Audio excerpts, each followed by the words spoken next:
My name is Hudson, and this is the fourth week in our sermon series outlining the faith we eat. Thank you for letting us lead you in worship today. Today's sermon is a compilation of some of our favorite classic Sunday school Bible stories, and after each story we read, we are going to pour an ingredient into our trail mix, which you can try at Sunday Fun Day right after the service. And the trail mix represents how all the stories come together to feed us.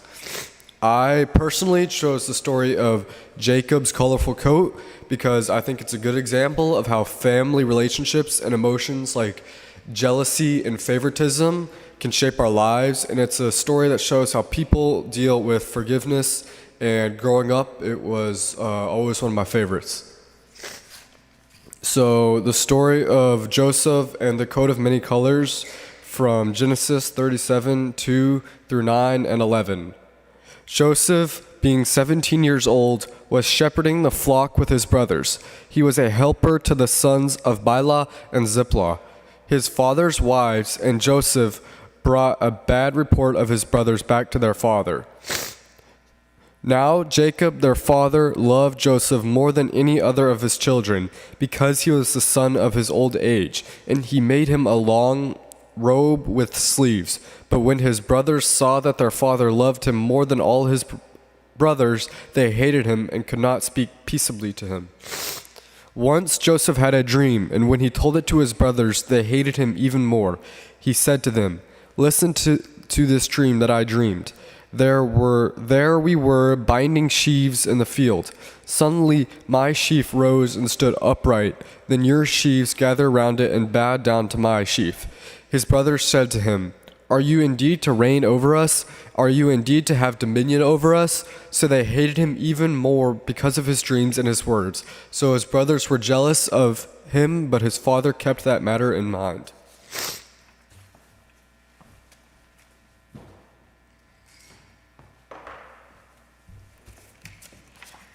My name is Danielle, and I chose the parting of the Red Sea because, one, it was the first story that came to mind, and two, I just really like it. A telling of the parting of the Red Sea from Exodus 14. The Israelites had just escaped from slavery in Egypt under Pharaoh, but Pharaoh changed his mind and sent his army after them. As the Israelites camped by the sea, they saw the Egyptians coming and were terrified. Moses told them not to be afraid, that God would fight for them. God told Moses to raise his staff and stretch out his hand over the sea so the people could cross. All night long, God drove the sea back with a strong east wind, turning it into dry land. The waters were divided and the Israelites went through the sea on dry ground, with walls of water on both sides.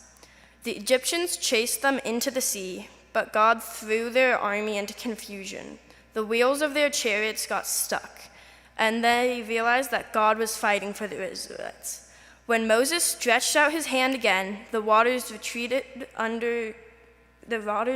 and covered Pharaoh's army.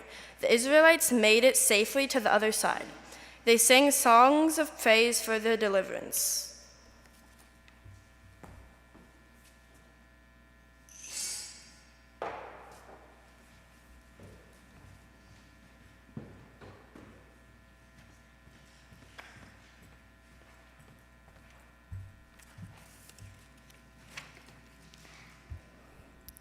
My name is Sarah, and I chose the story of Sarah because it shows that you can trust in God even when things seem impossible. One day, the Lord appeared to Abram in the oaks of Mamre when he was sitting in the entrance of his tent in the heat of the day. He looked up and saw 3 men standing near him. He said, "My Lord, if I find favor with you, do not pass by your servant. Let a little water be brought, and wash your feet, and rest yourself under the tree. Let me bring a little bread that you may refresh yourselves, and after that you may pass on." Abraham hurried into the tent to Sarah and said, "Make ready quickly 3 measures of choice flour, knead it, and make cakes." Abram ran to the herd, took a calf, and gave it to a servant, who prepared it quickly. Then he took the curds and the milk and the calf that had been prepared and set it before the men. He stood by them under the tree while they ate. They said to him, "Where is your wife Sarah?" He said, "There, in the tent." And then one of them said to him, I will surely return to you in due season, and your wife Sarah shall have a son. Sarah was listening at the tent entrance behind him. Now Abraham and Sarah were old and advanced in age. So Sarah laughed to herself. She said, "I am old and my husband is old. How shall I have a child?" The Lord said to Abram, "Why did Sarah laugh and say, 'Shall I indeed bear a child now that I am old?' Is there anything too wonderful for the Lord? At the set time I will return to you in due season, and Sarah shall have a son." But Sarah denied, saying, "I did not laugh," for she was afraid. He said, "Oh yes, you did."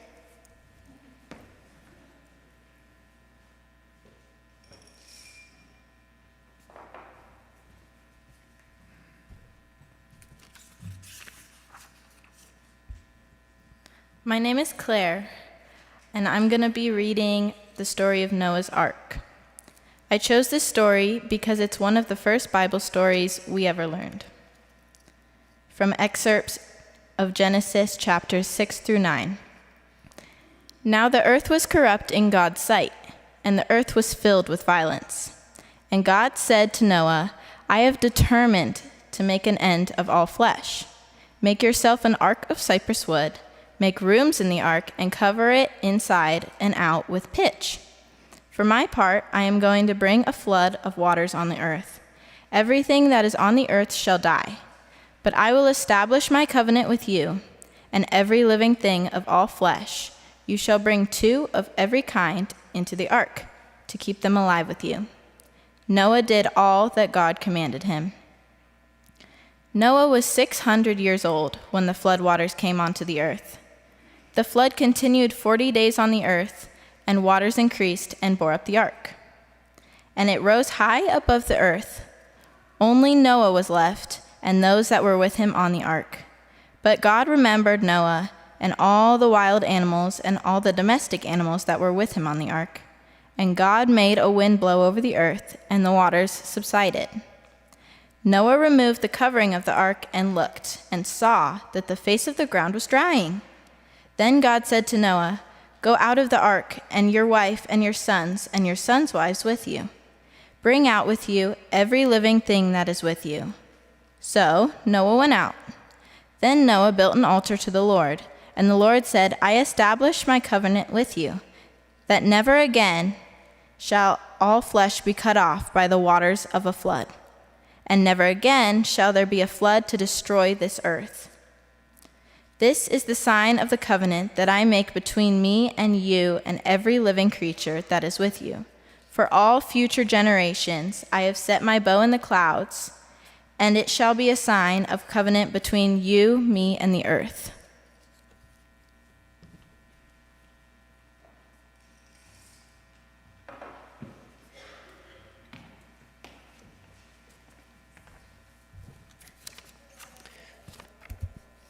Hello, my name is Daniel, and I'm going to be reading the story of Daniel in the Lion's Den. I think it really helps illustrate just the power of God and what he can do for us. This is the story of Daniel in the Lion's Den with excerpts from the book of Daniel, chapter 6. It pleased King Darius to set over the kingdom 120 governors, stationed throughout the whole kingdom, and over them 3 presidents, including Daniel. Soon Daniel distinguished himself, and the king planned to appoint him over the whole kingdom. In their jealousy, the presidents and the governors tried to find grounds for complaint against Daniel in connection with the kingdom, but they could find no grounds for complaint. The men said among themselves, "We shall not find any ground for complaint against this Daniel unless we find it in connection with the law of his own God." So the presidents and governors conspired and came to the king and said to him, "O King Darius, live forever. We have all agreed that the king should establish an ordinance that whoever prays to anyone, divine or human, for 30 days, except to you, O king, shall be thrown into a den of lions." Now, O king, establish the interdict and sign the document so that it cannot be changed according to the law of the Medes and the Persians, which cannot be revoked. Therefore, King Darius signed the document and interdict. Although Daniel knew the document had been signed, he continued to go to his house, which had windows in its upper room open toward Jerusalem, and to get down on his knees 3 times a day to pray to his God and praise him, just as he had done previously. The conspirators came and found Daniel praying and seeking mercy before his God. When the king heard the charge, he was very much distressed. He was determined to save Daniel, and until the sun went down made every effort to rescue him. But the conspirators came to the king and said to him, "Know, O king, that it is the law of the Medes and the Persians that no interdict or ordinance that the king establishes can be changed." Then the king gave the command, and Daniel was brought and thrown into the den of lions. The king said to Daniel, "May your God, whom you faithfully serve, deliver you." A stone was brought and laid on the mouth of the den. Then the king went to his palace and spent the night fasting. No food was brought to him, and sleep fled from him. Then, at the break of day, the king got up and hurried to the den of lions. When he came near the den where Daniel was, he cried out anxiously to Daniel, "Daniel, O servant of the living God, has your God, whom you faithfully serve, been able to deliver you from the lions?" Daniel then said to the king, "O king, live forever. My God sent his angel and shut the lions' mouths so that they would not hurt me, because I was found blameless before him, and also before you, O king. I have done no wrong." Then the king was exceedingly glad, and commanded that Daniel be taken up out of the den.